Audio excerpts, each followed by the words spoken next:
Hello नमस्कार मित्रांनो, स्वागत आहे तुमचं आज एका छोट्याशा ब्लॉगमध्ये। आज आम्ही निघालेलो आहे सौरंग्याच्या दर्शनासाठी।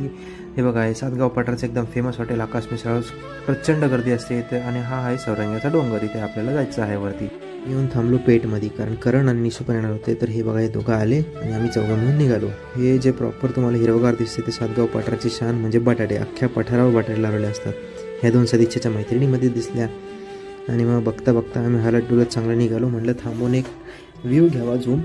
तर बघा, हा झूम व्ह्यू या पठारावर आपल्याला जायचं आहे मस्तपैकी वरती डोंगरावर दर्शनासाठी। पण जाता जाता आम्हाला पावसाने अडवलं। म्हटलं थांबा पोरांनो, जरा खाली थांबा, वरती लई गर्दी झाली। मग म्हटलं थोड्या वेळाने निघावं। तर निघालो, पाऊस गेला। वरती बघतोय तर खूप गाड्या लागल्या होत्या आणि गाडी पूर्ण वर जाती, पण आता या पार्किंगमध्ये गाड्या लावून दिल्या कारण की रस्त्याचं काम चालू होतं। आम्ही आलो वरती, मस्त प्रांगणात आलो। बघतो तर खूप जास्त गर्दी होती आतमध्ये दर्शनासाठी। म्हटलं थोडं बाहेर फिरून यावं। बाहेर फिरलो आम्ही, जरासं बसलो आणि मग काय म्हटलं, चला आता गर्दी कमी झाली, दर्शनाला जाऊया। हे बघा, हे आपले श्री दत्तगुरू महाराज, तुम्ही दर्शन करून घ्या।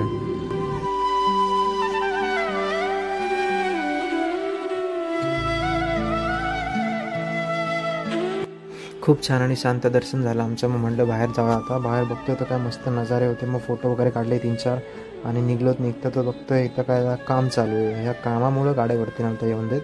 तर म्हटलं थोडा नाश्ता करावा आता खाली आल्यावर। तर खाली आलो तर नाश्ता घेतला, सदिच्छाने घेतली पावभाजी आणि मी घेतला साबुदाणा वडा उपवासामुळे।